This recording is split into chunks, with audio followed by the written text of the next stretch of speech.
कॉलेजची choice feeling करताना आपले विद्यार्थी जे कॉलेज पहिल्या 5 नंबरमध्ये ठेवतात चॉईसच्या लिस्टमध्ये, अशा कॉलेजचे रिव्ह्यूज आपण या व्हिडिओमध्ये पाहणार आहोत। सोबतच या कॉलेजमध्ये पेशंट फ्लो कसा आहे, यानंतर कॉलेजला हॉस्टेल मेस, कॉलेजचा कट ऑफ आपल्या कॅटेगरीचा नेमका किती जातो, ही सगळी माहिती आपण या व्हिडिओमध्ये घेतोय नेहमीच्या व्हिडिओसारखी। कारण आतापर्यंत जी पण प्लेलिस्ट आपण बनवत चाललोय तर त्यामध्ये आपण गव्हर्नमेंट MBBS कॉलेजचे कट ऑफ सध्या घेतोय। आता हळूहळू आपण BMS BDS याकडे शिफ्ट होऊया। आज आपण BJ मेडिकल कॉलेज, थोडक्यात ससून हॉस्पिटल याच्याशी अटॅच आहे, तर अशा कॉलेजचा एक कट ऑफ आणि त्याचे रिव्ह्यूज पाहतोय। तर त्यामुळे व्हिडिओला थोडं शेवटपर्यंत पहा, म्हणजे आपल्याला नंतर एक आयडिया येईल की या कॉलेजमध्ये जर आपल्याला ॲडमिशन करायचे असेल तर आपले मार्क्स नेमके किती असावे। लक्षात घ्या, जेव्हा आपण MBBSचा विचार करतो आणि आपल्याला चांगला स्कोअर असतो तर त्यावेळेस कॉलेजमध्ये अकॅडमिक आणि सोबतच हॉस्पिटलमध्ये येणारे पेशंट या दोन्ही गोष्टीचा विचार होणं गरजेचं असतो। तर त्यामुळं इथं काही सिलेक्टेड दिवसांचा डेटा घेतलेला आहे, एक ॲव्हरेज काढलेलं आहे की आपल्याला BJ मेडिकल कॉलेजमध्ये जर ॲडमिशन करायचे असेल तर पेशंट फ्लो नेमका कसा असतो।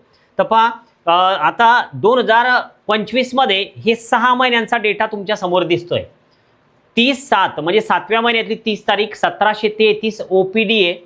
बाकीचे जे ॲडमिशन वगैरे पेशंटच्या आहे तर त्या वेगळ्या होत्या। ही फक्त OPDचा जो डेटा आहे पेशंट फ्लोचा तर तो घेतलेला आहे। ऑपरेशन वेगळे, ह्या सगळ्या गोष्टी वेगळ्या आहे। यानंतर 4/8 म्हणजे नेक्स्ट मंथमध्ये जवळपास 1678 पेशंटचा फ्लो होता OPD मध्ये। हे सगळे जर आपण पाहिले 6 महिन्यांचे तर एक ॲव्हरेज आपल्याला दिसतं की साधारण एक दररोजचे 1500 ते 1600 पेशंट आपल्याला पाहायला मिळू शकतात। प्रॅक्टिससाठी ही संख्या खूप झाली। आता जर आपण पुढचा विचार केला, कॉलेजचं लोकेशन नेमकं कसं आहे बघा। याच्यासोबत जे ससून हॉस्पिटल अटॅच आहे पुण्यातलं, तर ससून हॉस्पिटलच्या जवळ हे कॉलेज आहे, रेल्वे स्टेशनपासून सुद्धा जवळ आहे। तर त्यामुळं सगळ्या ज्या सुविधा आहे तर त्या सगळ्या कॉलेजमध्ये तुम्हाला पाहायला मिळतील। थोडक्यात आपल्याला कोणताही त्रास होणार नाही। पण आता सगळ्यात महत्त्वाचं येतं की हॉस्टेल आणि मेसचे डिटेल्स, बॉईज हॉस्टेल आणि गर्ल्स हॉस्टेल, कॅपॅसिटी किती आहे तर हे सगळं आपण पाहूया। पण आता समजा नंबर ऑफ रूम्स ज्या आहे बॉईज हॉस्टेलच्या तर त्या 173 आहे। आता यावर्षी होऊ शकतं की यामध्ये थोडेफार चेंजेस होतील, कारण हा प्रिव्हियस इयरचा सगळा डेटा असतो। त्यानंतर टोटल कॅपॅसिटी जी आहे तर ती 670 विद्यार्थ्यांची आहे। तर हे फक्त UG स्टुडंटसाठी। यानंतर जे पुढचे PG वगैरे कोर्सेस आहेत तर हे पण या कॉलेजमध्ये उपलब्ध आहेत। यानंतर गर्ल्स स्टुडंट जर असतील तर जवळपास 219 रूम आहे आणि टोटल कॅपॅसिटी गर्ल्सची आहे 324। आता कॉलेजमध्ये उपलब्ध जे कोर्सेस आहे MBBS तर आहेतच, पण सोबत MD MS हे PG मध्ये करता येईल आणि काही सुपर स्पेशालिटी कोर्सेस आहे, जसं DM असेल, MCH आहे, DNB आहे, तर हे सगळे सुपर स्पेशालिटी कोर्स आहे तर हे पण कॉलेजमध्ये आहे। आता महत्त्वाचं आहे की कॉलेजचा कट ऑफ नेमका कसा जातो।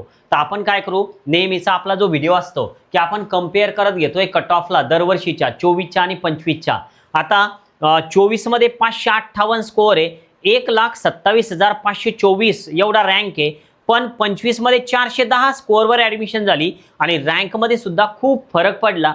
ही कॅटेगरी आहे ST, कारण STचा कट ऑफ दरवर्षी कोणत्याही कॉलेजला थोडाफार कमी असतो आणि हे तर त्यातल्या त्यात टॉप मोस्टमध्ये येणारं कॉलेज आहे BJ मेडिकल कॉलेज पुण्याचं। आता जर आपण पुढचा विचार केला, 610 मार्क आहे 2024 मध्ये आणि त्याच कॅटेगरीला 490 मार्क आहे। रँकमध्ये जास्त काही फरक नाही पडलेला, साधारण एक 60,000 ते 65,000च्या दरम्यान तुम्ही जर कॅटेगरी SC मध्ये असाल तर या कॉलेजमध्ये तुम्हाला संधी मिळू शकते। आता जर आपण पुढचा विचार केला, 24 मध्ये 659 मार्क्स आहे आणि रँक आहे 19,866।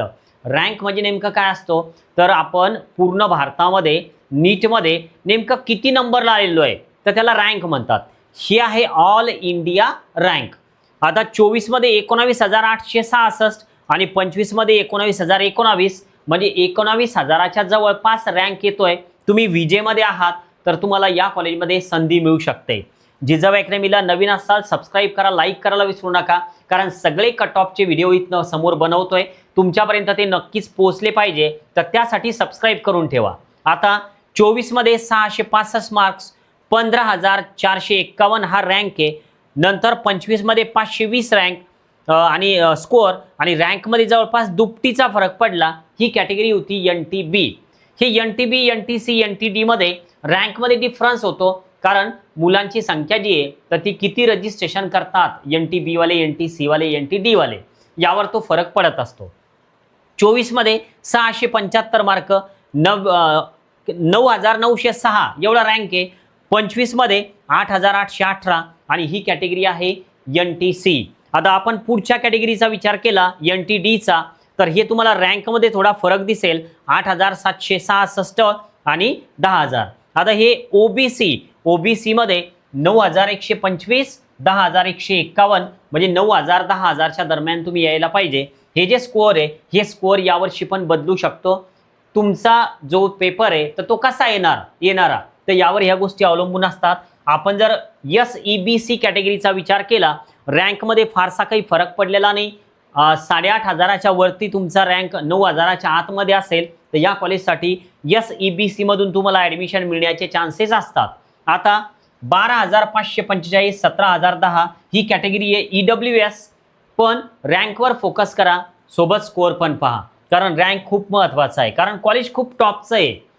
ज्यावेळेस मुलं समजा पहिल्या 5 मध्ये हे निवडतात, जे हायर स्कोअरवाले तर त्यांना हे अलॉटमेंट होतं. जसं की समजा तुम्ही खूप म्हणजे बॉर्डरवर आहे गव्हर्नमेंट आणि प्रायव्हेट कॉलेजच्या, तर त्या कंडिशनमध्ये हे कॉलेज तुम्हाला मिळू शकत नाही. आता 685 ओपनसाठी, 559 आणि रँकमध्ये सुद्धा फरक पडलेला. व्हिडिओला लाईक करा, म्हणजे ते येणारे पुढचे व्हिडिओज तुमच्यापर्यंत पोहोचतील. यूट्यूब त्याचं नोटिफिकेशन तुम्हाला टाकेल लाईक केल्यामुळं. आज आपण थांबूया. Okay, bye.